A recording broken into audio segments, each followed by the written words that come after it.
أعوذ بالله من الشيطان الرجيم.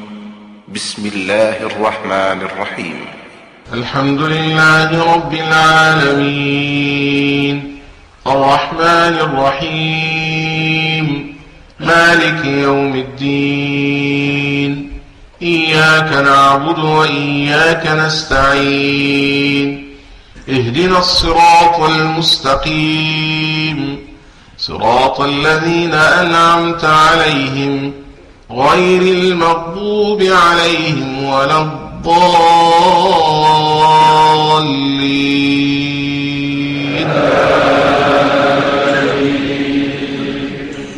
أعوذ بالله السميع العليم من الشيطان الرجيم. بسم الله الرحمن الرحيم والصلاة والسلام على أشرف المرسلين سيدنا محمد وعلى آله وصحبه أجمعين. ونعوذ بالله من شرور أنفسنا ومن سيئات أعمالنا.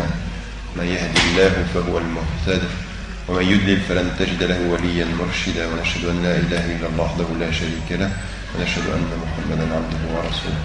السلام عليكم ورحمة الله وبركاته. Bien, ce que nous avons décidé, c'est effectivement de parler de l'essentiel, et en particulier pendant le mois du Ramadan, de parler de ce qui va concerner nos responsabilités personnelles. Alors, parmi les éléments de la responsabilité personnelle, en plein mois du Ramadan, mais dans la vie de tous les jours, et je vais utiliser le fait que nous soyons pendant le mois du Ramadan, mais non pas pour fermer la réflexion sur ce mois, mais l'ouvrir sur tout le reste de l'année, puisque ce que nous savons, c'est que le mois du Ramadan, c'est une madrasa, c'est une école pour les 11 mois qui suivent, pour pouvoir se préparer à vivre tous les autres mois à l'image de ce mois particulier.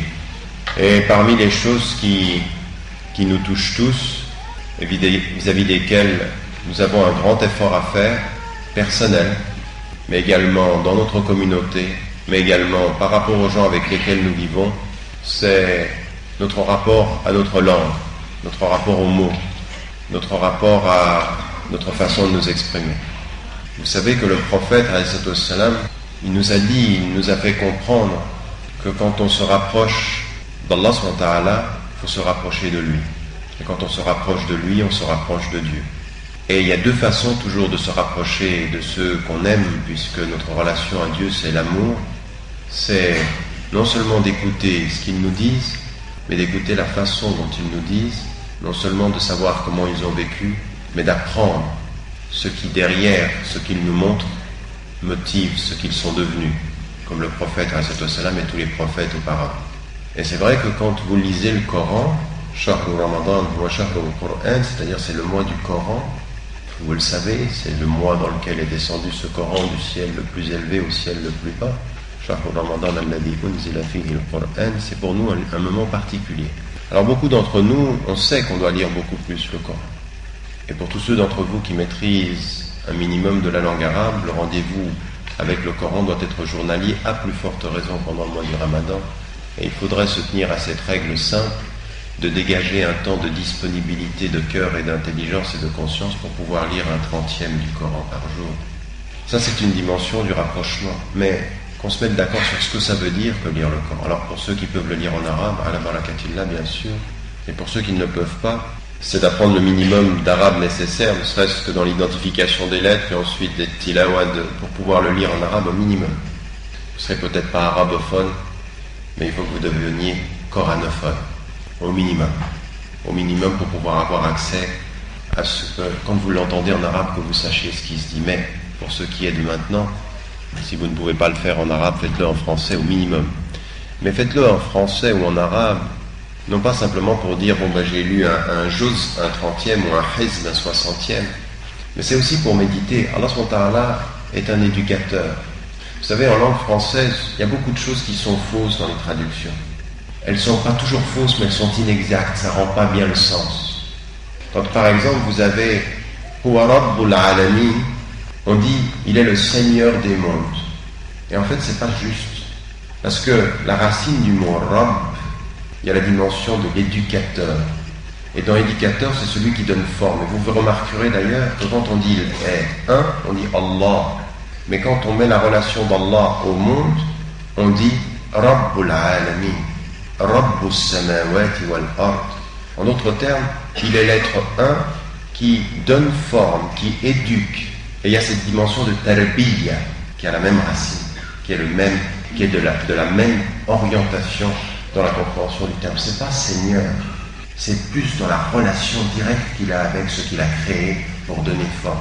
Et quand on est dans la relation avec le Coran, quand on lit ce que Allah subhanahu wa ta'ala, Rabbul Alamin, a révélé, ce qu'il nous dit à nous, la relation qu'il a avec nous, c'est la relation d'un éducateur. Et vous le savez bien, un éducateur est autant éducateur par ce qu'il dit que par la façon dont il le dit. Toujours.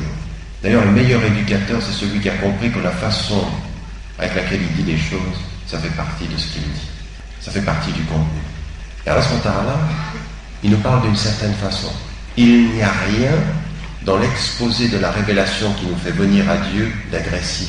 Il n'y a rien de heurtant. C'est toujours des invitations. Mais c'est des invitations qui sont tantôt je vous donne un ordre, tantôt je vous pose une question, tantôt je réveille votre conscience. Tout de suite vous commencez le Coran, après la liminaire, après le Fatiha, vous avez Alif Lam Mim. Pourquoi? Qu'est-ce que ça veut dire? Je t'invite, Allah subhanahu wa ta'ala qui nous fait comprendre, je t'invite à venir à moi en t'imposant l'humilité de ne pas comprendre ce que je commence par te dire. Le premier acte d'entrée dans Sourate Al-Baqarah, c'est 3 lettres qui appellent ta conscience et rappellent à ta raison que tu ne comprends pas. Allah subhanahu wa ta'ala parle comme ça. Il nous parle d'une certaine façon. Il réveille la conscience, humilie la raison. Il élève le cœur, convoque la raison. Il parle du cœur et impose à ta raison. Et parfois, il te dit ce que tu dois dire. Sami'na wa ata'na. Tu ne discutes pas. Là, il n'y a pas majal, là, tu appliques. Et puis un autre, il dit ya ulul albab, ô vous qui êtes doués d'intelligence. Et vous apercevez qu'il vous parle en convoquant tous les moments, toutes les dimensions de votre être. Allah subhanahu wa ta'ala a une certaine façon de parler aux créatures. Mais ça, il faut l'étudier. Il faut l'étudier parce que c'est une certaine façon de ne jamais utiliser l'agressivité et la violence pour dire des choses importantes. Souvent la douceur, souvent la question, parfois la non-compréhension, parfois l'humiliation même de la raison au sens noble du terme. Produire un esprit humble. Et puis vous avez le prophète, sallallahu alayhi wa sallam, que la paix et la bénédiction de Dieu soit sur lui et sur tous les prophètes qui l'ont précédé. Eh bien, lui aussi, il a une certaine façon de parler. Il ne blesse pas. Parfois, il impose et parfois, il peut être sévère. Mais toujours avec une certaine tonalité, toujours avec une certaine maîtrise.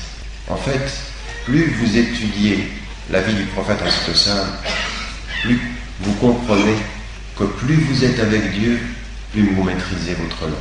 Plus vous étudiez la vie du prophète, mais plus vous comprenez qu'à des moments, il y a un tel degré de maîtrise de la langue que ce n'est que le signe de la protection avec le Créateur. Et c'est ça qui est étonnant, c'est que vous voyez qu'il est proche du plus grand quand il maîtrise le plus petit. Il est proche du plus grand de tout ce qu'il y a, que tu ne peux même pas concevoir, juste quand tu vois comme il maîtrise sa langue. Où des gens vont insulter, ils n'insultent pas. Même dans la plaisanterie. Vous avez remarqué comment parfois, nous, dans la plaisanterie, puisqu'on plaisante, on plaisante, n'est-ce pas? Quand on plaisante, notre envie de faire rire notre interlocuteur est telle, ou de l'amener à être en ce qu'on appelle en psychologie en empathie avec nous, c'est-à-dire qu'il comprenne bien ce qu'on veut dire, que parfois on l'invite à la plaisanterie et puis tout à coup il se glisse un petit mensonge. Comme si en plaisantant un mensonge était forcément, puisqu'on plaisante, moins important qu'un mensonge dans la vérité. Ce qui rapportait du... Et c'est normal, c'est comme ça. Et on va le faire, ces erreurs, on va les faire. Ça va nous arriver toujours. On va plaisanter et on va glisser. Un petit mensonge. Ça m'est arrivé récemment là. J'étais sur la route pour arriver à une ville. On était parti en retard, mais on était en route. Et le frère, il panique au téléphone. Il me dit, c'est pas possible, il faut que tu arrives. Il y a du monde qui attend. Et j'étais au téléphone comme ça, puis on plaisante, et je lui dis quoi? Je lui dis, je suis pas encore parti. Quoi? Je plaisantais. Et j'ai menti. J'arrête le téléphone après, puis j'ai le téléphone dans la main, puis je réfléchis, je dis, subhanallah, c'est petit, mais si tu y réfléchis, ça y est, t'as menti, c'est rien.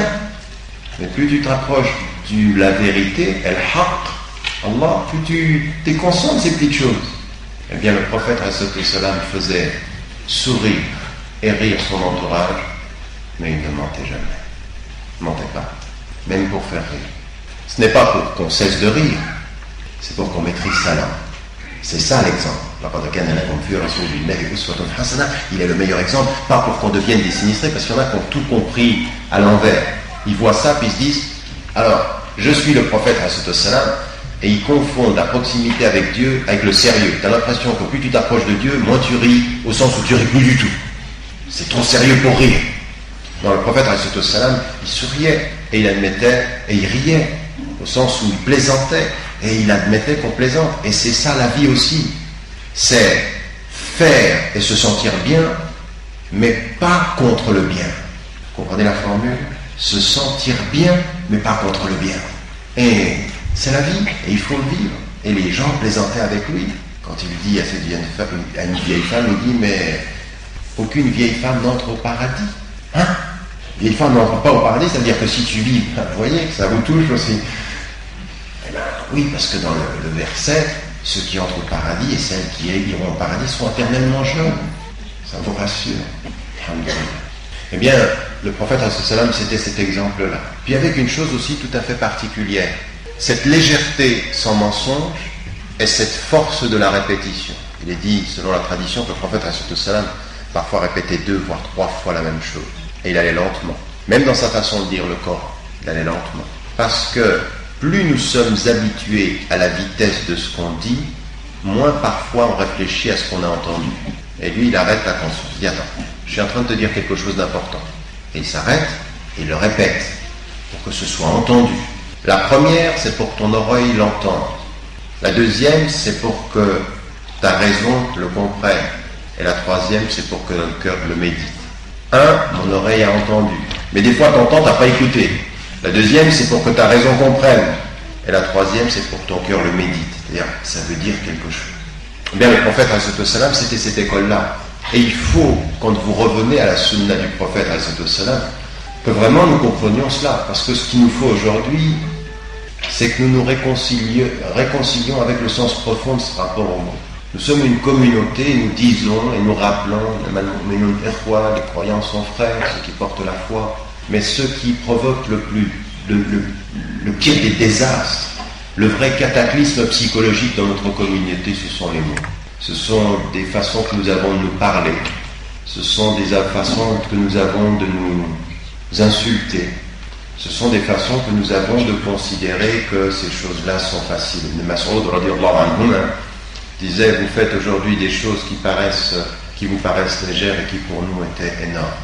Et nous aujourd'hui on fait des choses comme ceci, on a une certaine légèreté, et il faut que nous revenions à une spiritualité profonde qui va être finalement celle qui va nous aider à transformer cette communauté. Ce qui est attendu de nous en étant des musulmans en France, en Europe, ce n'est pas la revendication exemplaire. J'y crois pas à ça. Je crois aujourd'hui fondamentalement à la spiritualité exemplaire. L'exemplarité par la spiritualité, mais vécue jusqu'à ma façon de maîtriser ma langue. En fait, Salam a dit, celui d'entre vous qui me garantit ce qu'il a entre les 2 mâchoires et ce qu'il a entre les 2 jambes, je lui garantis le paradis. Ça a été dit ceci quand? Ça a été dit au 7e siècle, 1424 ans après. Vous regardez l'état du monde et vous vous dites que ce qui fait mal à l'humanité, c'est la gestion de ce qu'ils ont entre les 2 mâchoires et entre les 2 jambes. À plus forte raison, et chacun d'entre nous ici dans cette salle le sait. Ce qui nous fait le plus mal aujourd'hui, c'est ce qui sort si facilement de nos bouches. C'est l'arrogance, c'est des propos, c'est une certaine façon de penser que. Et puis effectivement tout le domaine de l'éthique personnelle en matière de rapport à notre propre corps. Cette dimension pour nous, elle doit être fondamentale, c'est-à-dire qu'on doit vraiment y penser. Qui d'entre nous, le prophète qui dit, celui d'entre vous qui me garantit ce qu'il a entre les 2 mâchoires, c'est-à-dire qu'il va maîtriser sa langue. Et le compagnon qui pose la question au prophète qui dit on va rentrer en enfer à cause de ce qu'on dit. Oui, elle a peut-être la première. Alors évidemment, on peut entretenir un discours sur, tu sais, fais attention à l'enfer. On peut. Et il y a de cela en islam. Il y a l'idée de, attention, il y a une vie après la vie. Mais le plus important, c'est de comprendre qu'est-ce que ça veut dire pour d'autres vies. Maintenant, il ne faut pas que nous développions uniquement une foi du commerçant. Ce que disait l'imam le Cheikh al-Nawawi. Le Cheikh al-Nawawi, dans son charh, en particulier des 40 hadiths que vous connaissez, mais plus généralement de Riyad al-Salihin, il revient souvent sur cette notion des différentes étapes de la foi. Iman et tajir, c'est-à-dire la foi du commerçant. Je fais ça pour le paradis. Il y a un degré plus élevé de ça. Il y a toujours un degré plus élevé spirituellement. C'est toujours bien de vouloir la justice, mais il faut vouloir la générosité au-delà de la justice. Oui. Inna Allah ya'muru bil 'adl wal ihsan, c'est plus encore. La justice, c'est je veux mon droit. Et ihsan, c'est je dépasse avec tout mon cœur ce qu'exige ma tête. Ma tête, elle veut la justice. Mon cœur, il peut te donner plus, même sans justice.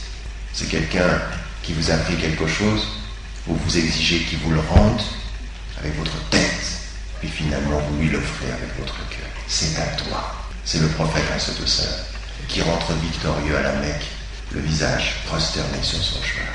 Prosterné. Il gagne et il se prosterne. C'est autre chose que bouche quand même. Vous savez, il y a des signes qui ne mentent pas.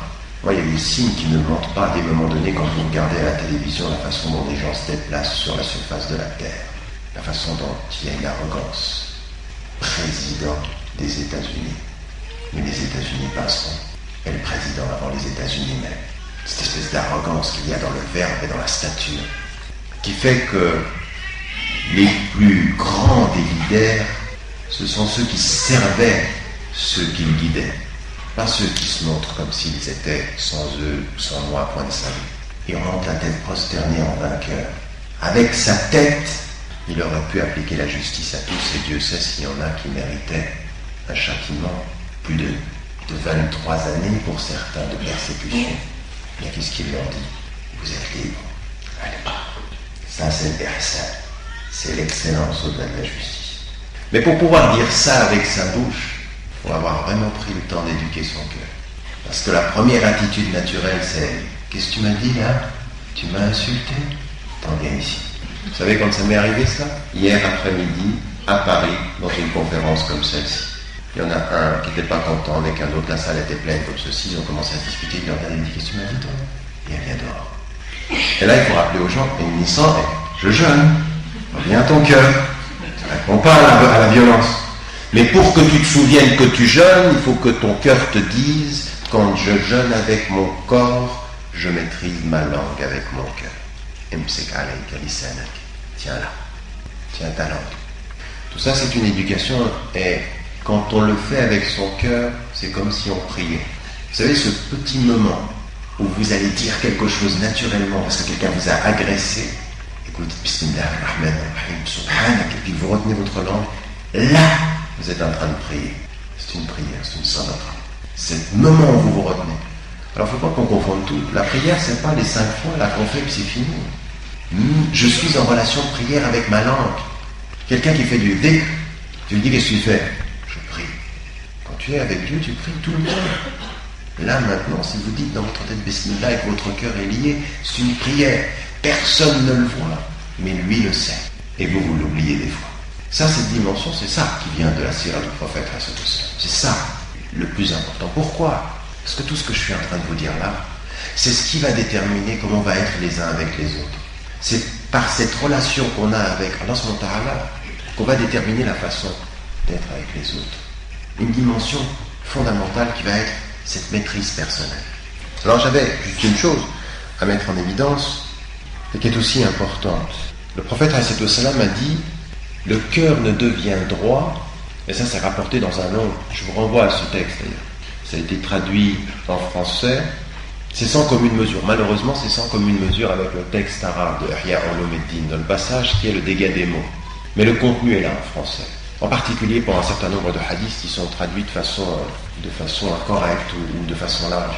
où Abu Hamid al-Ghazali fait tout un développement sur cette dimension-là. Et il dit la chose suivante, il rapporte le hadith du prophète sallam qui dit « Le cœur ne devient droit que si la langue est droite ».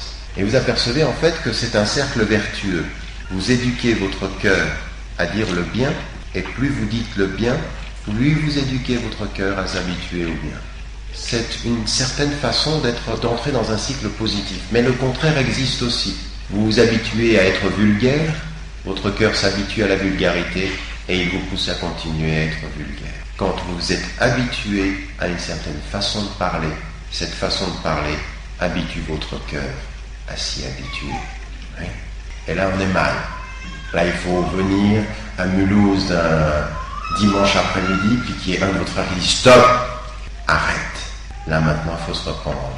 Là, maintenant, il faut arrêter le cycle. Là, maintenant, il faut se dire « Je dois mesurer mes mots, parce que mesurer mes mots, c'est le miroir de mon cœur, et que ce cœur-là, il faut qu'il m'aide, lui, en retour, à changer de façon de parler.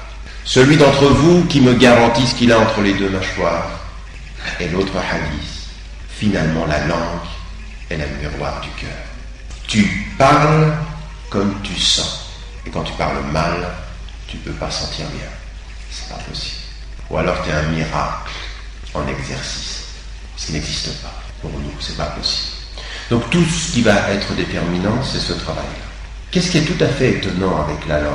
C'est que ces trois dimensions sur lesquelles on va s'arrêter, puis c'est là où on va voir la profondeur de la spiritualité. La première des choses, vous l'aurez remarqué, sauf en cas d'handicap, parler est la chose qui nous est le plus facile. Ça vient tout de suite, tu parles tout de suite. D'accord? Dès que tu as une idée, tu peux la dire. Il n'y a pas d'effort à parler. Vous n'êtes pas allé vers un frère ou une sœur qui se met à parler, tu dis « Machallah, c'est bien, tu parles ». Sauf s'il y a handicap, on est bien d'accord. Et on demande à Allah subhanahu wa ta'ala qu'il aide nos frères qui peuvent avoir à des moments donnés ce type de handicap. Vous savez, c'est très étonnant. Quelqu'un de ma parenté qui disait, rahimahullah, qui disait, parce qu'il était asthmatique, qui disait, toi tu respires, tu t'en rends même pas compte. Quand vous êtes blessé dans votre respiration, que ça devient un problème, vous rendez compte de ce que c'est que de respirer. Mais tant que tu respires, c'est naturel. Et nous, on est là, on parle, et moi je vous parle. Il y a des moments donnés, tout à coup, sur la route, vous rencontrez quelqu'un qui peut avoir un problème qui est d'ordre psychologique ou un problème d'ordre de la prononciation, de l'énonciation, puis sentir qu'il a de la peine, que parler devient une peine, une douleur, pour des questions psychologiques, pour des questions... Et là, vous dites Subhanallah. Subhanallah, c'est-à-dire, c'est incroyable, comme on oublie même le don de l'essentiel, du simple. Parler, c'est facile, mais c'est pas donné à tout le monde. Et des fois, quand on parle, il faut se le dire, ça. Il faut se dire, Subhanallah, je suis peut-être pas content de ce que je dis, mais au moins je peux le dire. Alors qu'il y en a tellement aujourd'hui, pour plein de raisons. Ce sont des questions... Vous savez, ça aussi, ce sont des choses qui vous amènent à une humilité par rapport à votre propre langue. Bien, la première des dimensions de parler, c'est quoi? C'est facile. Ça vient, ça ne demande pas un effort particulier, on parle. Donc il y a une dimension de la facilité. La deuxième des choses, c'est que c'est naturel. Ça a une dimension naturelle. Je parle, j'ai une pensée qui se construit, c'est naturel de le dire. C'est humain. Le propre de l'homme est la parole, mais ça n'est pas le propre du seul homme. Et la troisième des dimensions, donc on a 1, c'est facile, 2, c'est naturel, et 3, c'est finalement devenu un détail de notre existence. Parler, j'en fais pas un plat. Sauf quand je pense que ce que je dis est important. Non, je parle. Non, je parle. On veut dire, je suis en train de dire une chose importante. Mais c'est un détail, ce n'est pas, on ne pense pas au péché majeur, on ne pense pas aux dimensions supérieures ou prioritaires de nos vies. C'est facile, c'est naturel et c'est un détail. Donc, ce qu'il va falloir comprendre, c'est que dans la maîtrise, ce qui nous est demandé, quand on est proche d'Allah, quand on étudie la vie du prophète aussi, ce que je vous ai dit tout à l'heure, on comprend que ce qu'il va nous être demandé, c'est de maîtriser quelque chose qui est facile à faire, ça vient tout de suite, on n'y pense même pas, mais parfois on parle avant même d'avoir pensé. Vous avez remarqué qu'il y a des gens qui sont comme ça. Les moments, il faut que tu les arrêtes, tu dis attends, avant que tu parles, est-ce que tu pourrais penser d'abord? Il y a un petit problème là. Il y en a qui parlent beaucoup plus vite qu'ils ne pensent. En fait, on parle souvent plus vite qu'on ne pense. Des fois, il faudrait retenir ça. Des fois, il y en a certains, ils parlent, on se demande encore s'ils pensent. Mais enfin, c'est une réalité aussi. Le deuxième des éléments, c'est finalement ce travail sur le naturel. Toutes les spiritualités, toutes, sans aucune exception, nous disent une chose qui est très importante, sur laquelle il faut qu'on revienne ici. C'est que tout ce qui est naturel n'est pas forcément bien. C'est pas parce que c'est naturel que c'est bien. Pourquoi ? Pour deux raisons. La première, c'est que tu peux avoir des tentations ou des aspirations, des pulsions naturelles qui ne sont pas positives. Tu peux avoir une pulsion naturelle de vengeance, une pulsion naturelle d'insulte, une pulsion naturelle de violence, une pulsion naturelle d'attraction de choses qui ne sont pas licites. C'est naturel de les avoir, mais ce n'est pas bien de les vivre. Oui ? Parce que si tout ce qui était naturel était bien, je veux dire, lui il m'énerve, je lui envoie une gifle, je dis mais j'avais envie. Si tu m'énerves, je fais ce que j'ai envie. Ce n'est pas une société. On ne peut pas avoir une société qui fonctionne à l'envie ou au naturel. Elle fonctionne à la maîtrise. Un être humain, regardez, écoutez-moi bien, un être humain vaut par sa capacité à s'éduquer. Et pour ce qui nous concerne en tant que musulmans, التربية fondamentale, elle vient min Rabbil Alamin. Tarbiya min Rabbil Alamin, de l'éducateur suprême. Donc il y a ce lien entre s'auto-éduquer, donc la maîtrise du naturel. Tout ce qui est naturel n'est pas forcément bon. Et ça, c'est aussi un message fondamental par rapport à notre vie dans nos sociétés ici. Parce que dans la vie, dans nos sociétés, souvent l'impression qui est donnée, c'est naturel, donc tu peux le vivre. C'est naturel, donc tu peux le dire. C'est naturel, donc vas-y. Non, ici, le début de la maîtrise du naturel, c'est ce que tu as entre les deux mâchoires. C'est un arbre qui naturellement pourrait s'exprimer vis-à-vis de laquelle tu dois faire un acte de maîtrise. Et puis, c'est aussi une chose très importante, c'est un détail. Mais qu'est-ce que ça veut dire un détail ? Un détail, quand vous écrivez un texte, c'est j'écris un texte, je fais une petite faute. Pour moi, le plus important, c'est le texte. Et si quelqu'un vient me dire, oui, mais là, cette petite faute-là, ce S qui manque, pour ceux que l'orthographe n'intéresse pas, ou cette petite tâche, qu'est-ce qu'on lui dit ? On lui dit, c'est un détail. C'est pas important. Eh bien, regardez bien ce que ça veut dire. Imaginez que le texte, ce soit votre vie, et que la langue, ce soit ce petit détail-là. Le message de l'islam et de toutes les spiritualités, en particulier tout ce qu'on vient de dire sur la tradition coranique et la tradition du prophète, c'est de nous dire une chose. Ton texte ne sera juste que quand tu feras attention à ce détail. La beauté du tout, elle est à la mesure de ce que si tu sais maîtriser ce détail-là. Ça veut dire en fait, ça dirige notre conscience vers des choses que la conscience ne voit pas. Et pourquoi ? Parce qu'en étant conscient du détail, on va devenir conscient du tout. Plus tu es conscient de ce que tu dis avec ta langue et tu le maîtrises, plus tu dois te rappeler que ta vie a un sens et qu'un jour, après la mort, il y a une autre vie. C'est dans la gestion du détail qu'on sait si tu as compris les choses importantes de la vie. Mais il y a des gens, ils sont tellement négligents que tout devient détail. Tout devient, c'est un détail. Et alors, la prière à son heure, un détail, puisque je prie, si je prie. La façon d'être rigoureux par rapport à certaines choses, un détail. Et de détail en détail, on a fait un texte complet qu'on pourra titrer la négligence. Ce texte, il n'a qu'un seul titre, la négligence. Et la négligence n'a qu'une seule cause. Elle aura fait la vie. T'oublies qu'un jour tu vas partir, t'oublies que tu vas mourir. Raison pour laquelle le prophète dans son invocation, Allahumma dhakkirna bil mawti kulli sa'a. C'est-à-dire cette conscience, chaque heure on peut partir, c'est ce qui fait que le détail devient important. Vous voulez que je vous donne un exemple ? Si je te dis à toi, mon frère, t'es là au premier rang, je te dis, tu sais quoi ? Demain, à 3h de l'après-midi, tu vas mourir. Tu rigoles, toi.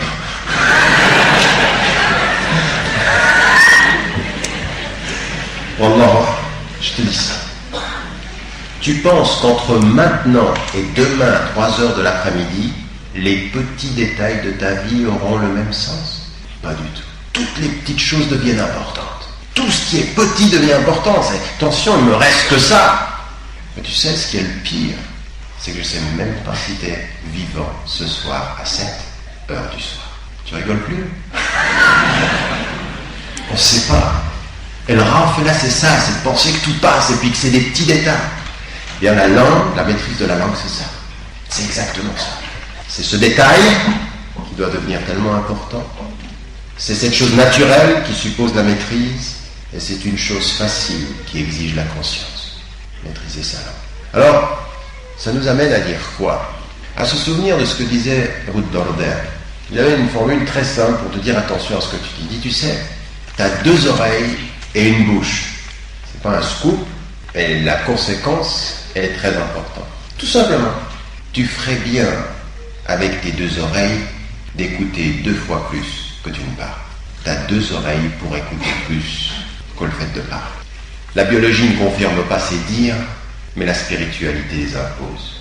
Ça impose effectivement cette idée fondamentale que puisque cette langue, elle peut nous amener à dire naturellement, facilement, dans les détails des choses qui vont être notre perte, et le désordre dans la communauté, c'est d'apprendre à se taire. L'apprentissage de ce silence-là, c'est très très important. Vous l'avez avec Mariam. Vous l'avez avec le personnage de Mariam, Marie. Quand elle retourne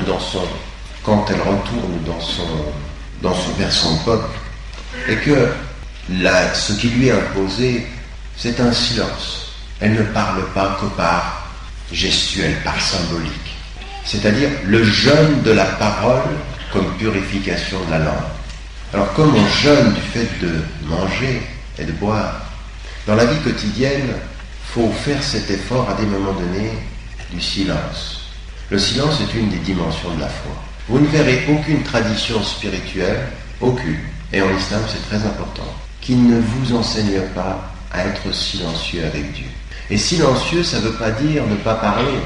Ça peut vouloir dire, j'ai fermé ma bouche, j'ai reposé ma langue, et c'est mon cœur qui parle à Dieu. Le silence n'est pas une absence de dialogue, c'est un autre dialogue. Je ne sais pas si certains d'entre vous ont fait l'expérience du désert, ou des Touaregs. Quand j'étais au nord du Mali, il y a une chose qui m'a vraiment... Je ne sais pas pourquoi ça m'a fait pleurer, et ils ne m'avaient même pas parlé. C'est que souvent ils sont assis comme ceci, vous allez vous asseoir à côté d'eux, vous êtes assis, et ils ne font pas dans la civilité. Alors nous on connaît ces civilités, salam alaikum, kif al-hal, oui, alhamdulillah, mais enfin on ne sait même pas au fond si au bout du compte il va bien le frère. Parce que ce sont des formules que l'on a. Eh bien là, c'est très sobre, il n'y a pas beaucoup de mots, mais vous asseyez et il ne vous dit rien. Ils vous disent rien. À des moments donnés, je me suis retrouvé, vous êtes assis en plein désert. En plein désert. C'est pas une table de café, c'est un désert. Et il est à côté de vous, il vous dit rien, il ne vous dit rien, vous êtes tout à coup renvoyé à vous-même, vous êtes en train de regarder l'horizon, il vous parle du créateur de l'horizon.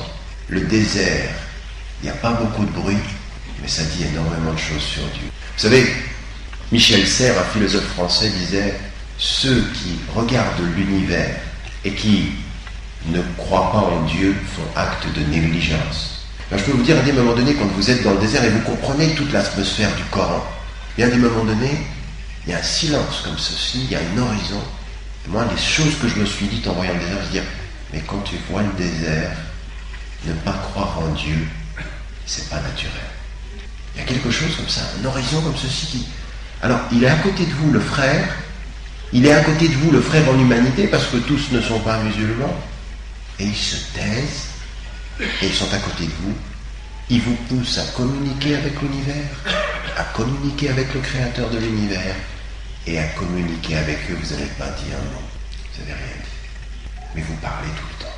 Mais de cette parole qui est « mon cœur te parle, ma bouche ne dit rien ». Puis vos vrais frères, vos vraies sœurs, en humanité ou en islam, ce sont ceux-là quand même. Des moments donnés, tu n'as rien dit, mais il a tout compris. C'est comme le Khawas, c'est-à-dire ceux qui sont de l'élite, ceux qui ont les karamettes. C'est-à-dire qu'il y a un certain niveau de spiritualité, Allah subhanahu wa ta'ala donne quelque chose qui est el furqan ou el karamet, c'est-à-dire quelque chose qui est supérieur à l'ordre naturel. Vous n'avez même pas besoin de parler. Personne ne vous regarde, puis elle a vu. Elle peut vous dire des choses qui en vous n'avez même pas parlé. C'est comme si on vous voyait comme ceci. Des choses même qui viennent de l'extérieur, des choses qui sont le trouble. Comme cet étudiant qui vient, qui dit « J'étais vers mon cheikh, il avait une vie extrêmement sobre, mais il voyait, il avait ses karamettes. Puis il vient vers lui, il n'a rien dit, lui il était troublé, il venait de sortir d'une affaire de famille, il était troublé mais il n'avait rien dit. Il donnait cette impression-là. Et puis il lui dit, il prend la main et puis il lui met la main sur le cœur comme ceci. Il vient à lui, il lui met la main sur le cœur, lui dit « Ils vont se réconcilier. » Ça, ce sont des dimensions de la foi. Mais ce niveau-là, c'est peut-être pas le nôtre. Mais le nôtre, c'est de vivre avec un peu de silence. En plein milieu de nos sociétés modernes, là, en France, posez-vous la question de savoir combien de place vous faites au silence dans votre vie. Combien de place vous faites pour une autre façon de parler. De vous parler. Des mots pour vous. D'entrer en communication avec moi-même devant Dieu. Je veux dire, je parle à personne, mais à lui. Et là, je vais vous dire une chose. On parlait tout à l'heure de la langue arabe. Un peu de langue arabe pour pouvoir lire ce que Dieu dit.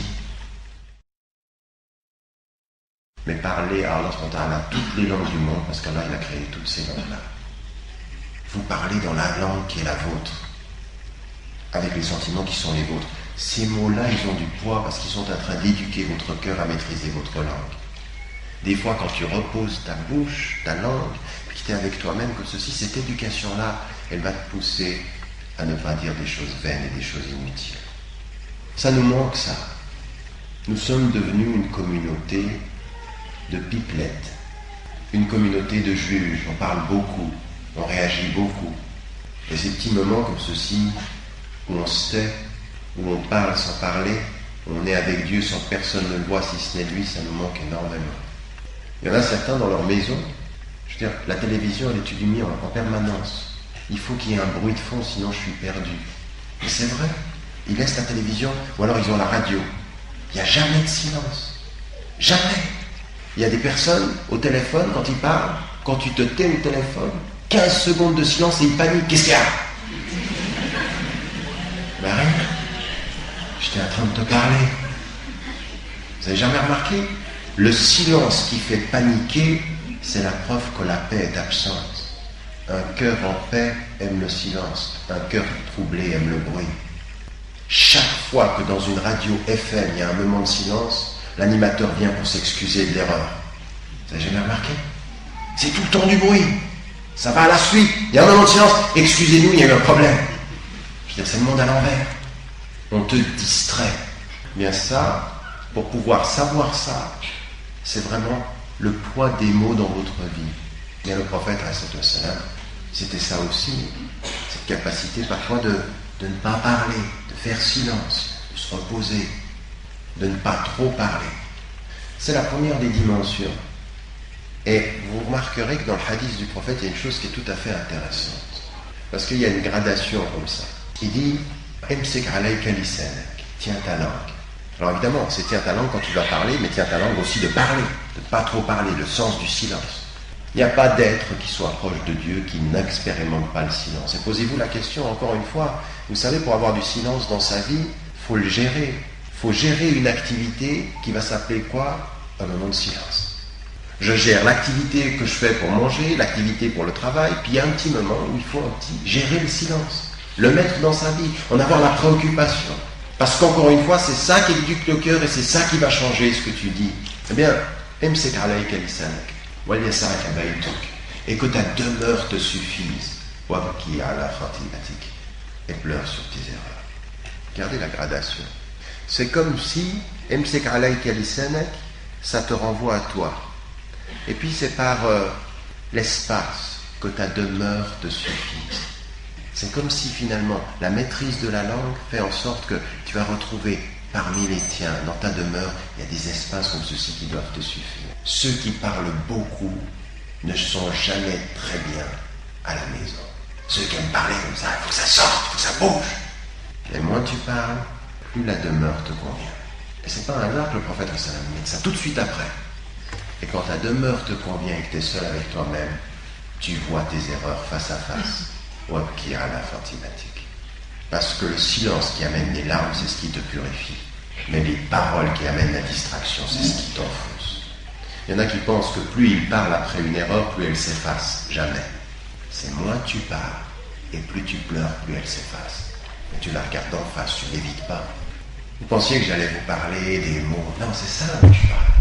C'est ce travail-là, chacun d'entre nous, personnel. C'est ce à quoi il faut éduquer nos enfants. C'est ce à quoi il faut que nous nous éduquions nous. Posez-vous la question, là, quand vous allez rentrer chez vous, la place de l'absence de mots dans ma vie. De l'absence de mots, de l'absence de ce silence-là. La place de ce silence. La deuxième des dimensions par rapport aux mots sur laquelle qu'il faut insister, c'est qu'à un moment donné, vous allez devoir parler. Et ce qu'il faut, c'est essayer de parler des choses essentielles. Et quelles sont les choses essentielles pour chacun d'entre nous? Les choses qui nous concernent. Et les choses qui nous concernent, c'est ce qui m'occupe moi, pas ce qui occupe mon voisin. J'aimerais bien que vous compreniez avec moi et que vous suiviez mon raisonnement. Je pars du silence où on s'éduque soi-même personnellement à une deuxième étape où le prophète sallam dit Min husni islam al-mar'i tarkuhu ma la ya'ni. De l'excellence de l'islam, du meilleur islam d'un individu, il y a le fait de ne pas s'occuper des affaires des autres, de délaisser ce qui ne le regarde pas. Et ça, c'est une dimension très importante de la parole. Vous savez pourquoi on a beaucoup de problèmes dans la communauté? C'est qu'on est très préoccupé des affaires des autres. Ça nous intéresse. Ça, on est des champions. Tout nous intéresse des autres.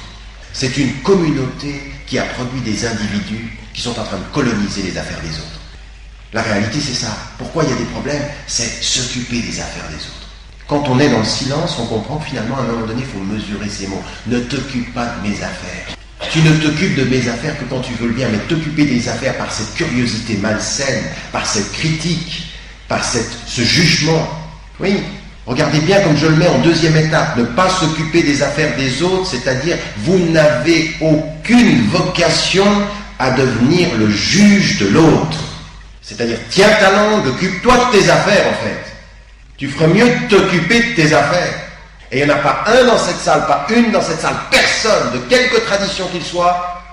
Tu vas vers lui, tu lui dis, attends, tu crois pas que tu as suffisamment d'affaires dont il faudrait que tu t'occupes, toi? Il y en a un qui peut dire, non, moi ça va très bien, toutes mes affaires sont classées.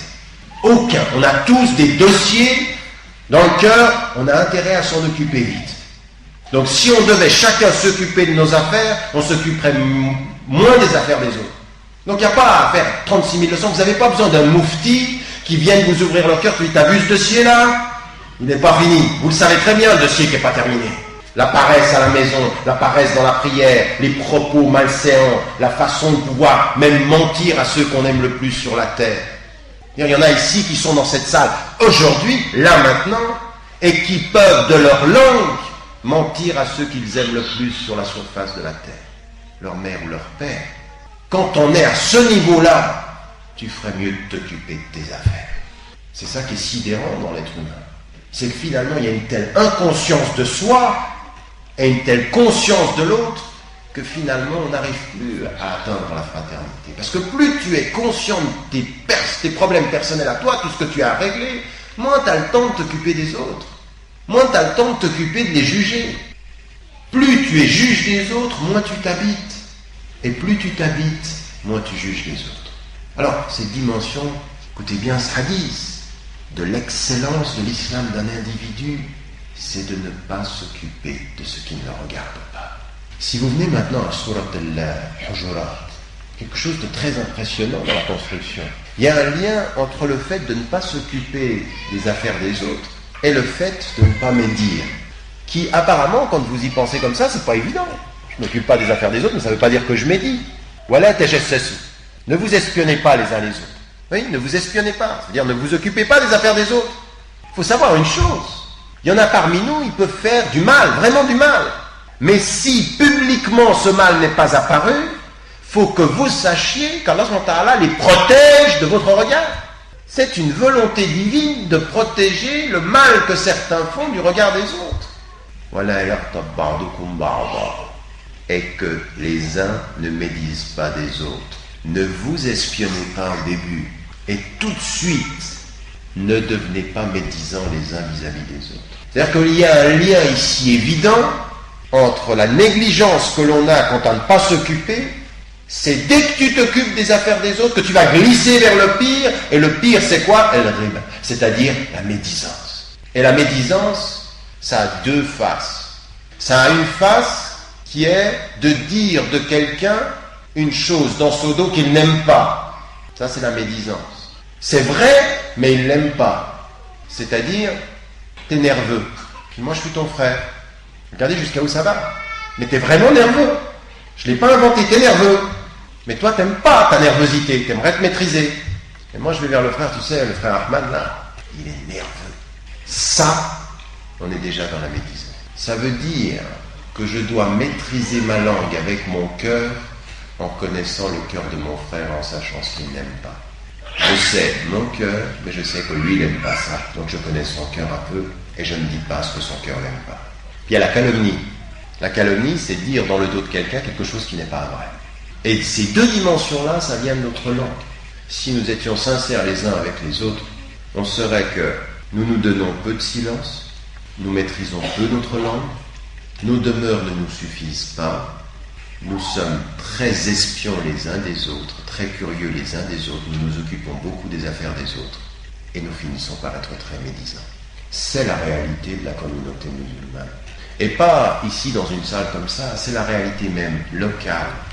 C'est qu'il y en a, ils sont le travail social, tu sais, nous sommes des musulmans, il faut qu'on change la société, il faut il faut que les gens voient, qu'ils disent, Quand tu les regardes entre eux, ils sont tellement actifs qu'ils ne sont jamais silencieux. Ils sont tellement peu au centre d'eux-mêmes qu'ils finissent par s'occuper des affaires de tous les autres. Et ils sont médisants. Et la médisance, c'est pas uniquement d'être médisant avec les... Si on veut l'exemplarité, il faut aussi faire attention à la médisance avec les gens qui ne sont pas musulmans. C'est pas uniquement entre nous. Je dirais à un moment donné, quand vous vivez avec des gens, il faut aussi savoir ce qu'ils aiment et ce qu'ils n'aiment pas. Et on ne peut pas systématiquement les critiquer parce qu'ils n'aiment pas, en disant oui, mais tu sais, c'est vrai, je l'ai dit dans son dos, mais au fond, c'est un kafir. Hein? Il est kafir, donc je le dis. Comme si nous avions cela en islam. Comme si on faisait des distinctions entre les gens, puis un kafir, on dit ce qu'on veut. Un kafir, quelqu'un qui ne reconnaît pas le dernier des prophètes, sallallahu alayhi wa sallam, et qui ne reconnaît pas Dieu, qu'est-ce que vous voulez pour lui? Vous voulez l'entretenir dans vos propres mots, ou vous voulez devenir un modèle de votre bien? Qu'est-ce qu'on veut pour les gens? À partir d'un certain moment, il faut se poser la question de même la façon dont on parle des gens, même la façon dont certains utilisent le mot kafir comme une insulte. C'est un kafir. Là, tu prends la personne, tu lui dis assieds-toi. On ne joue pas avec ce mot. Et d'abord, c'est pas un jeu. C'est pas un jeu. On ne dit pas ces choses-là. Et le kufr, ça a un sens, c'est normatif, c'est scientifique. C'est pas un jeu, c'est pas une insulte. Tu n'es pas en train de dire à quelqu'un imbécile. Tu es en train de dire à quelqu'un kafir. Et kafir, c'est un mot très lourd. Et les mots lourds, eh bien, dispense-toi de les dire. Moi, si j'ai un conseil à dire aux gens, c'est méfiez-vous de ce mot, parce qu'il est extrêmement lourd quand vous l'avez mis sur le front de quelqu'un. C'est très lourd. Vis-à-vis de ceux qui ne sont pas dans la communauté, comme vis-à-vis de ceux qui sont dans la communauté. Ceux qui font takfir, là. Chaque fois qu'ils ne sont pas contents avec quelque chose que tu dis, kafir. Tout de suite, kafir. Ils voient Et puis la citation même avec notre bouche, dire des choses avec notre bouche, et de ce point de vue-là, devenir véritablement, mais même dans la citation du Coran, ne pas faire attention à ce qu'on est en train de dire. On se dispute avec quelqu'un qui est de tradition chrétienne ou de tradition juive, et alors on pense qu'on a compris le Coran, avec notre bouche qu'est-ce qu'on dit, comme pour assurer qu'on sait. Je le savais. On peut comme ça prendre des versets du Coran puis les jeter à la tête des gens, s'assurer que c'est peut-être toi qui as fait une erreur dans ta façon dont tu t'es exprimé avec les gens d'une autre tradition. C'est peut-être toi qui ne sais pas parler. C'est peut-être toi. Le Coran, il ne vient pas protéger tes erreurs, il vient te révéler la vérité. Il ne faut pas utiliser le Coran avec ta bouche n'importe comment. Il y en a qui citent avec leur bouche le Coran dans des contextes qui sont totalement inappropriés. Mais c'est juste pour se donner une assurance. Puisque j'ai cité le Coran, je suis dans la vérité. Ben non, tu peux citer le Coran de vérité, de façon mensongère. Tu peux, et c'est ça le pire, c'est dire les plus belles paroles du monde de la façon la plus mauvaise. Ça, il faut qu'on se rende compte quand même. Il faut qu'on se rende compte que même notre langue, elle en vient maintenant à utiliser des ahadiths d'une façon terrible. C'est pas des ahadiths pour te réveiller, c'est des ahadiths pour t'exécuter. Il y en a qui citent le Coran et qui citent des hadiths, c'est comme une arme, ils te prennent et ils te ciblent. Le but, c'est de te détruire, c'est pas de t'éduquer. Et à cela, il faut dire un petit moment de silence, un petit moment d'éducation. Nos sources ne sont pas ceux avec quoi on exécute les gens, c'est des lumières avec lesquelles on montre un chemin, on guide, on n'exécute pas. C'est toute la disposition du cœur qui change. Donc vous voyez, on va même là maintenant comprendre que dans notre façon de citer le Coran, dans notre façon de parler, il va falloir faire très très attention à la façon dont on dit les choses, d'éviter effectivement cette médisance. Et vous savez, il y a des signes. Le prophète, il avait dit Ayatul munafiq thalatha. Il a dit les signes de l'hypocrite sont 3. Et kadhab, c'est-à-dire quand il parle, il ment. Vous sentez quand il parle, il ment. Et c'est-à-dire que quand on lui donne quelque chose, il le trahit. C'est le deuxième. C'est-à-dire quand il promet, il ne tient pas sa promesse.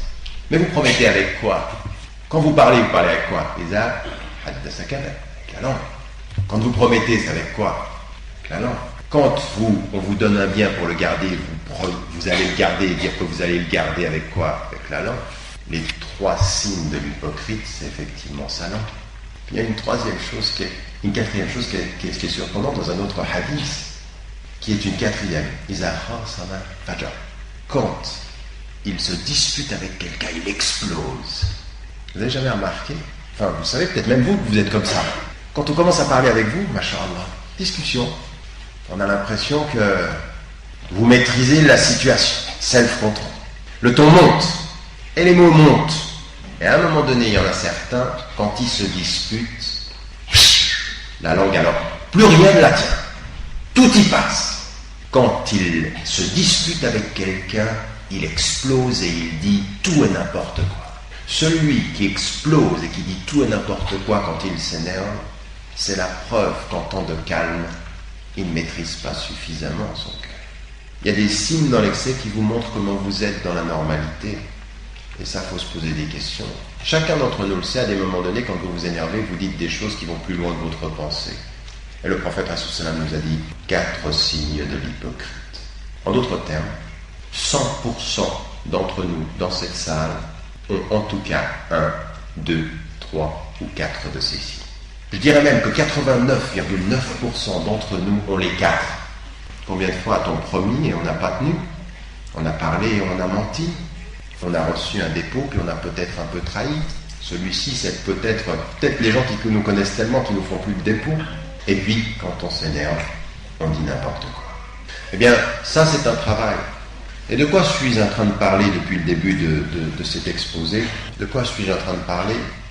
Finalement, tout ce travail de maîtrise, tout ça, tout ce dont je suis en train de parler, tout le contraire de ça, c'est l'oubli de soi. C'est l'oubli dans l'activité, c'est l'oubli du silence, c'est l'oubli de la maîtrise, tout ça, c'est l'oubli. Mais tout le reste, de la maîtrise, dans le silence, de retenir sa langue, de faire attention, tout ça, c'est la prière. Il ne faut pas que nous disions nos prières, c'est uniquement 5 fois par jour. J'aimerais vous dire une chose. Il y en a certains d'entre vous, on va vers eux et on leur dit, est-ce que tu pries? Alors pour nous, est-ce que tu pries? Ça veut dire, est-ce que tu pries 5 fois par jour? Alors eux, s'ils prient, ils disent oui, je prie 5 fois par jour. Et s'ils ne prient pas 5 fois par jour, ils disent non, je ne prie pas 5 fois par jour. J'aimerais vous proposer de commencer les choses un peu différemment, très positivement. Exactement comme le prophète nous a enseigné. Yassiru wa la tu'assiru. Facilitez les choses et ne les rendez pas difficiles. Je rappelle toujours aux gens, à nos frères et nos sœurs, que ce morceau de hadith du prophète est souvent mal compris. Qu'est-ce que ça veut dire, faciliter, ne rendez pas les choses difficiles? Ça veut dire par exemple que quand il y a 5 prières par jour, faciliter, je viens vers vous, je dis, j'ai facilité les choses, aujourd'hui il n'y en a plus que 4. Non, c'est pas ça. Faciliter, il y en a 5, c'est indiscutable, mais je vais observer plus vos intentions pour y aller, pour faciliter la route vers la prescription. Faciliter, c'est faciliter le chemin qui va vers. Ce n'est pas enlever la prescription. Vous êtes d'accord? Donc, c'est le jeûne est prescrit. Kutiba alaykum as-siyam. Il faut jeûner. Mais parfois, pour y aller, il faut des étapes. Mais pour comprendre la facilité des étapes, ou le fait de faciliter ces étapes, il faut s'occuper des intentions des gens. Comment les gens y vont? Donc, dès que tu as une bonne intention, tu es déjà sur la route, n'est-ce pas? Tu as facilité. Tu dis, tu n'es peut-être pas encore arrivé aux 5 prières, mais ton intention s'est tournée vers la prière et tu as peut-être déjà commencé. Alhamdulillah, tu es en voie vers. J'ai facilité. Les 5 prières sont les 5 prières, mais ton visage a commencé à se tourner. Je facilite le chemin, mais je n'enlève pas l'exigence au bout du chemin. Donc, faciliter, yassiru, ça veut dire tournez-vous vers les intentions, facilitez les voies qui mènent à la prescription. Donc, attentif aux intentions, mais ferme quant aux prescriptions. C'est ça, yassiru wa la tu'assiru. C'est pas d'enlever des prescriptions. Eh bien, quelqu'un à qui on dit tu pries pas, et qui dit moi je prie pas, attention, ou je ne pratique pas ma religion. Eh bien, ce qu'il faut comprendre, c'est que vous n'êtes peut-être pas en train de jeûner. Alhamdoulilah, j'espère que la majorité d'entre les musulmans qui sont dans cette salle jeûnent. Ou vous n'êtes peut-être pas en train de prier les 5 fois par jour, ou alors vous priez 5 fois par jour pendant que vous jeûnez. Non, il y en a certains comme ça, ils se sont fait des prescriptions personnelles 5 fois par jour pendant le ramadan, puis ensuite, alhamdoulilah, j'attends le prochain. Ça n'existe dans aucun livre de fiqh, et ça n'est pas islamique. Mais bon, c'est déjà bien. L'intention, elle va dans le bon sens. L'école du ramadan, c'est de prier, puis de continuer par la suite. Donc l'intention, elle se tourne vers le bien. Eh bien, quand vous dites je ne pratique pas, faites très très attention. Il y en a certains, par ce travail-là, maîtriser sa langue, ne pas dire du mal des gens, ne pas s'occuper de ce qui ne nous concerne pas, de ne pas tomber dans la médisance ou dans la calomnie, de maîtriser, de faire silence, vous êtes déjà dans la pratique. Et si vous dites Bismillahirrahmanirrahim, vous êtes déjà en train de prier. Ne pensez pas qu'il y ait une rupture entre les deux. Le problème qu'on a avec nous, c'est je pratique dès que j'ai fait les 5. Non, dès que tu commences à d'avoir une attitude morale, tu es déjà dans la pratique. Ce qu'on veut, c'est que cette pratique, elle te mène intentionnellement vers les prescriptions. C'est que tu viennes à ces prescriptions. Donc attention de ne pas tout vous enlever. Il y en a certains, ils pensent que, en plus, ceux qui prient 5 fois, ils savent bien que la route est longue. N'est-ce pas? Tu pries 5 fois, puis tu te dis, mais encore, je prie 5 fois, mais pas bien. Des fois, tu as fini la prière, tu te dis, attends, j'ai dit 3, 4, qu'est-ce que j'ai même dit? Quelle sourate que j'ai dit déjà? Hein? Donc quand on prie, on sait bien que la route, elle est longue. Et au plus haut niveau de la spiritualité, tous les mystiques, tous les soufis de la tradition vraie de l'islam, pas le soufisme farfelu ou New Look, le vrai soufisme de la tradition musulmane, ils nous disent une chose, plus tu es près de Dieu, plus tu sais que tu es loin. Ça ne correspond pas à la raison, ça. Et c'est la spiritualité. Plus tu t'approches, plus tu sens que tu es loin. Donc, quand on a commencé à prier, on sait qu'on doit continuer. Mais quand on n'a pas commencé, il ne faut pas dire qu'on n'a rien fait. Si déjà vous maîtrisez votre langue, si déjà vous avez une attitude morale, si déjà vous faites silence, vous êtes déjà en train, vous êtes en route. Alhamdulillah. Ne pensez pas que vous n'avez pas commencé. Il y en a certains, ils sont toujours en train de voir ce qu'il leur manque. Allah subhanahu wa ta'ala nous dit, en islam, on n'est pas du tout dans la logique de la culpabilité. On est dans la logique de la responsabilité, de la paix. Tumarnina, c'est ça l'islam. L'islam, c'est pas d'entretenir des culpabilités comme ça, il est toujours mal. Non, la paix, ouvre-toi, ouvre ton cœur, tu avances. Alhamdulillah, dis alhamdulillah, ala barakatillah, tout ça c'est bon. Même si tu pries pas encore, c'est bon, tu retiens ta langue, tu parles pas, tu fais attention, et à un moment donné, ça ne peut que venir. Parce que tu peux pas retenir ta langue sans à un moment donné sentir qu'il te manque quelque chose d'autre. Plus tu avances, plus la lumière vient. Donc il faut comprendre ça, il ne faut pas être dans une attitude. Moi je vois beaucoup de frères et de sœurs, ils sont sinistrés de la foi. C'est tout le temps en train de dire je fais pas ça, je fais pas ça, blablabla. Mais attends, arrête-toi. C'est pas une course contre la montre. C'est pas un décompte de toutes tes erreurs. N'oubliez jamais que vous avez sur votre épaule droite qui écrit ce que vous faites de bien. Parce qu'il y en a qui ont l'obsession de la gauche. C'est tout en train de dire oulala, mon frère. Dans la droite, il écrit le bien, tu fais plein de choses bien, tu es déjà en route. Il faut positiver ça. Pas avoir cette obsession que tout va mal. Et donc on est déjà dans cette route-là. Et ça commence par la langue, ça commence par des petites choses. Et j'aimerais vous dire une chose. Il y en a qui prient 5 fois par jour et qui ont la langue bien pendue. Il y en a qui ne prient pas du tout et qui sont très discrets. Rien n'est définitivement gagné.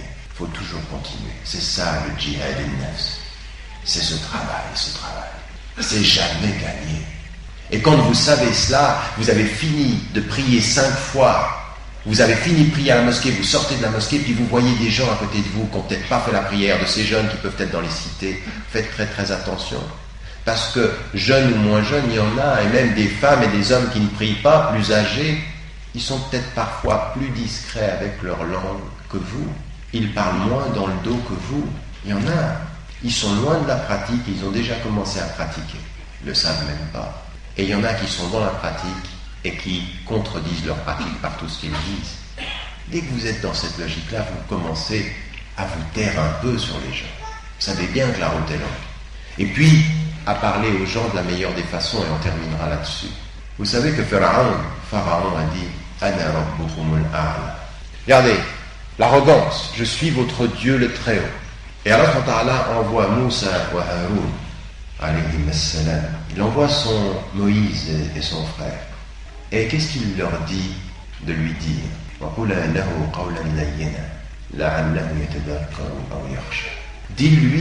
Dites-lui tous deux des paroles douces. Il est arrogant et il dit moi je suis Dieu. Quand vous avez en face de vous l'arrogance, l'attitude naturelle c'est de répondre avec la fermeté, c'est de répondre avec des paroles douces. C'est-à-dire c'est cela que nous sommes venus faire sur la terre. Nous sommes venus sur la terre pour répandre de la douceur, même dans l'exigence. C'est ça le secret du prophète ﷺ. Il est venu dire des choses très exigeantes.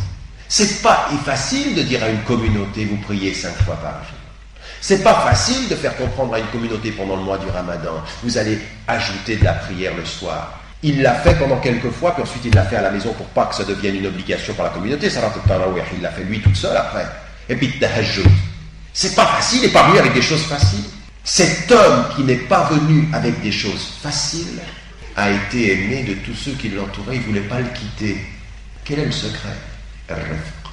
La délicatesse, la douceur, quelque chose qui est doux. Il dit les choses graves avec douceur, la façon de parler. Il n'a pas besoin de s'énerver. Donc, positivement et avec beaucoup de douceur. Si seulement on pouvait dans cette communauté porter un tout petit peu plus de douceur les uns à l'égard des autres. Faire silence, s'occuper de ses affaires, parler avec douceur, et puis positivement. Dès que vous êtes dans ces 4 dimensions-là et qu'au commencement vous dites Bismillahir-Rahmanir-Rahim, vous êtes passé de la parole qui peut oublier à la parole qui vous permet de prier. Demandons à Allah subhanahu wa ta'ala d'être de ceux qui parlent en priant et qui parlent pour prier et qui parlent comme ceux qui prient et non pas de ceux qui parlent comme ils oublient. Souvent, tu parles Bien sûr. de revenir à une spiritualité profonde, d'éduquer son cœur. En tout cas, ça, tu nous rappelles toujours à ce qui est essentiel. Souvent, même dans les questions d'actualité et tout ça. Et même récemment, j'ai écouté une passage qui disait que la spiritualité, c'est la gestion intellectuelle des émotions. Concrètement, tout à l'heure, quand on entend ce discours et tout ça, et que l'on revient à notre train-train quotidien, comment concrètement traduire ce retour à Dieu, à cet essentiel, au côté du cœur, etc. Mais il me semblait que, on peut être encore plus précis, il me semblait que j'y avais mis en évidence pendant l'exposé un certain nombre de choses qui sont des voies pour cela. La première des choses, comment mettre en pratique tout ce que je suis en train de traduire, eh bien c'est effectivement, fondamentalement, un exercice, une éducation personnelle et quotidienne. Alors, la tradition musulmane, elle nous donne plusieurs façons de le faire. La première des choses, c'est effectivement les prescriptions. L'islam est fondé sur 5 piliers. Ces piliers-là, c'est ce qui tient la maison de notre quotidien. Que ce soit la gestion de la prière, comment on prie, la gestion de notre argent, la gestion de notre corps, là, en jeûnant. Tout ça, ce sont des moyens pour parvenir déjà à commencer ce travail-là. Et ça, il faut les faire chaque fois en essayant de s'améliorer. Il ne suffit pas de les faire. Vous savez, on n'a pas parlé de cela parce que ce n'était pas le sujet aujourd'hui, mais le prophète ﷺ a dit « Certains parmi ceux qui jeûnent ne bénéficieront quant à leur jeûne que du fait de s'être privés de manger et de boire, c'est tout. » Parce qu'ils ne font que ça, il n'y a aucune intention. Donc le renouvellement de nos intentions, le renouvellement de la conscience de ce qu'on fait est extrêmement important. Alors c'est vrai pendant le jeûne, pendant ce mois du jeûne, c'est vrai pendant chaque fois qu'on prie, il faut faire attention. La prière, elle doit rompre avec ce que l'on fait d'habitude pendant la journée. C'est-à-dire c'est un moment de rupture où on essaye de se concentrer pour être avec Allah subhanahu wa ta'ala. Et ça demande vraiment un travail de concentration. Il faut se donner les moyens. Alors ça, ce sont les piliers, c'est ce qui tient la maison. Maintenant, dans la maison, il faut l'aménager. Ça veut dire quoi? Ça veut dire que chacun d'entre nous doit se connaître et savoir ce dont il a besoin. C'est pas une nécessité pour tout le monde de faire des tahajjud toutes les nuits, de prier pendant la nuit. Il faut de temps en temps prier pendant la nuit, ça c'est une évidence pour nous, on le sait. Mais ce qu'il faut, c'est que chacun développe quotidiennement une certaine façon d'être avec lui-même. Ça veut dire de se donner du temps, de gérer bien sa journée. Or, ce qu'on voit aujourd'hui, c'est que beaucoup d'entre nous sont très négligents dans la gestion de leur journée. D'ailleurs, ils se lèvent le matin très très vite, ils se préparent pour aller au travail ou à l'université ou que sais-je, et puis ils reviennent, ils mangent, et puis ils ne se donnent pas de temps pour s'occuper d'eux-mêmes, ils ne se donnent pas de temps pour leur spiritualité. Et encore une fois, se donner du temps le matin, se donner du temps à midi ou le soir, c'est aussi ouvrir le jour d'une façon totalement nouvelle. Ça veut dire qu'à un moment donné, vous allez, on va utiliser un mot informatique, connecter votre spiritualité à votre vie quotidienne. Il ne faut pas vivre comme un étudiant ou une étudiante, quelqu'un qui travaille dans n'importe quel domaine, ou quelqu'un qui va à l'école. Il ne faut pas que ça soit je vais à l'école, puis j'ai une spiritualité après l'école. Il faut la mettre en application dans sa façon de parler, dans sa façon d'être. Je veux dire, on est en train de dire tout le temps, oui, l'islam, ça concerne tous les domaines de notre vie. Oui, mais comment ça concerne? C'est pas simplement en disant, parce qu'on prie 5 fois par jour. Il y en a, je suis désolé, ils prient 5 fois par jour, mais entre 2 prières, ils oublient Dieu. Ils oublient Dieu, on ne le voit pas dans leur vie, dans leur façon d'être, il y a un oubli. Et c'est comment que l'on sait que Dieu fait partie? C'est en ayant conscience, c'est en ayant une conscience, dire attention, dans ma façon de parler, dans ma façon de servir les gens. Il n'y a qu'une seule chose qui va changer la situation des musulmans dans le monde, au-delà de ce souci personnel de spiritualité.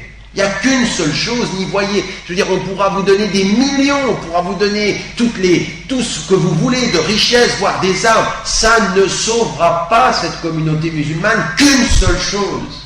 C'est une spiritualité en action, en vie quotidienne. C'est la spiritualité dans l'exemplarité. C'est une façon de tenir sa langue, c'est une façon de servir les gens, c'est une façon d'être. Quand on vous voit, on se dit, ça me donne envie d'être comme elle, ou ça me donne envie d'être comme lui. C'est ça qui va changer. Je veux dire, vous pensez maintenant que la bataille médiatique est en train de se passer dans ce pays, on va la gagner, média contre média. Il y en a qui viennent vers moi, ils disent, il faudrait qu'on ait un média islamique. Mais arrêtez de rêver. Vous êtes un média. Vous êtes la télévision quotidienne des gens. Il y a une télévision qu'ils ont dans le salon, et puis il y a une représentation concrète de la réalité que vous êtes là où vous vivez. Donc c'est ça qu'il faut être aujourd'hui, c'est-à-dire il faut la vivre, mais encore une fois, il faut après doucher la garantie. Si vous ne l'avez pas, vous ne le donnerez pas. Donc si vous n'avez pas de paix intérieure, vous ne la donnerez pas. Il faut arrêter de faire semblant. Oui, l'islam, c'est la paix, c'est la soumission. Bon, tout ça, ce sont des mots. Où ils sont, ces gens, dans leur quotidien, qui sont comme ça? Ou quand on les voit, on a envie de leur ressembler. Quand on voit, ils font la différence. Il y en a certains, tu les vois dans la rue, ils viennent de sortir de la mosquée, pas un sourire, pas un mot aimable. Tu te demandes, mais pourquoi je veux vouloir te ressembler? J'ai aucune envie de te ressembler. Tu me regardes avec les yeux de la froideur, tu me parles avec l'expression de l'agressivité, tu me bouscules. Je veux dire, j'étais dans l'avion pour arriver à Paris l'autre jour, le frère qui était à côté, il y avait un frère que je ne connaissais pas qui était à côté de moi, il était en train de jeûner, donc il me dit je jeûne, on était au début, et puis il commence à prendre son téléphone portable, puis il téléphone avant que l'avion pareil. Vous savez que ça c'est absolument interdit. Et l'hôtesse de l'air, elle vient vers lui, puis au début, elle lui dit, s'il vous plaît, est-ce que vous pourriez pas éteindre votre portable? Il dit, oui. Mais il continue. Et il continue longtemps. Alors, elle vient, elle s'énerve. Et puis lui, il s'énerve, il dit, oui, j'ai fini, il faut que je dise quelque chose. Et puis, il commence à élever le ton. Puis elle part énervée. Et puis lui, avec un regard, il dit, quoi, c'est quoi ça? T'es en train de jeûner d'abord. Éteins ce portable. Mais moi, je peux vous dire une chose, je suis à côté de lui, hein. Je n'ai aucune envie de lui ressembler. Ça ne me donne pas du tout envie. Et si c'est ça l'image de l'islam, eh bien, s'il vous plaît, circulez, il n'y a rien à voir chez nous. Je veux dire qu'à partir d'un certain moment, il faut se poser la question de savoir, alors, quand on est dans cette dimension-là, la spiritualité, c'est de savoir, c'est ça l'engagement. Alors, si on n'a pas une spiritualité vécue au quotidien, qui se voit, on ne pourra pas le montrer, mais comment la vivre au quotidien? Ben, c'est justement ça. Connaître ces piliers fondamentaux dont on a parlé, puis avoir une discipline personnelle de vie, se maîtriser, faire un travail sur soi, sur sa langue, sur ce petit élément de notre physiologie et qui est facile, naturel et un détail, et qui ne doit plus l'être. Ça, ce sont des choses importantes. Servir les gens, être aimable avec les gens. Je crois qu'à partir d'un certain moment, c'est aussi ça, c'est ça qu'il faut connecter. C'est ça qu'il faut connecter, le souci des gens. L'empathie, vous savez ce que c'est l'empathie? C'est ce que je disais tout à l'heure, c'est, vous voyez quelqu'un qui a un problème, puis L'espace de quelques minutes, vous vous mettez à sa place. Se mettre à la place des gens. Connaissez cette histoire? Pour que vous compreniez bien comment le prophète ﷺ faisait ces choses-là naturellement, alors que maintenant la psychologie moderne nous explique comment il faut les comprendre. C'est dans un métro de New York.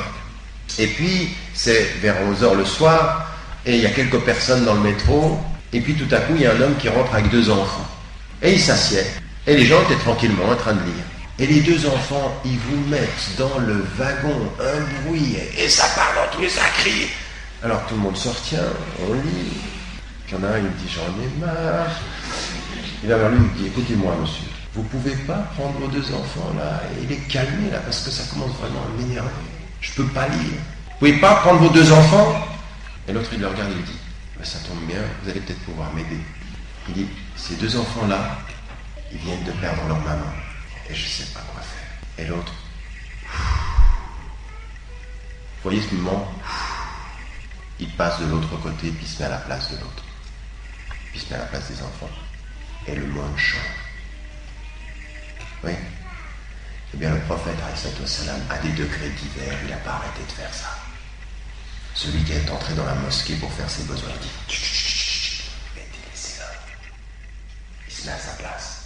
Parce que si à ce moment-là, tu le tapes, tu le perds.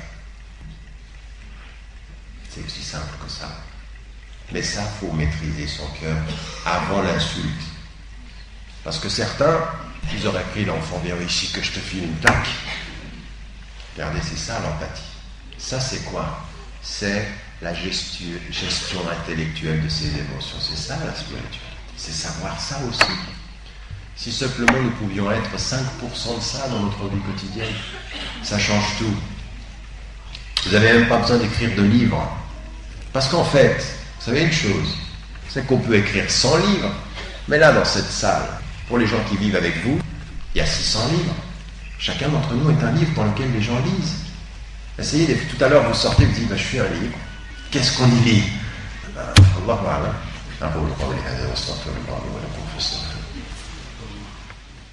أعوذ بالله من الشيطان الرجيم بسم الله الرحمن الرحيم الحاقة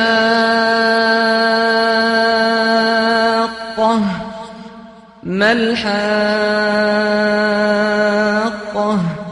وما أدراك ما الحاقة.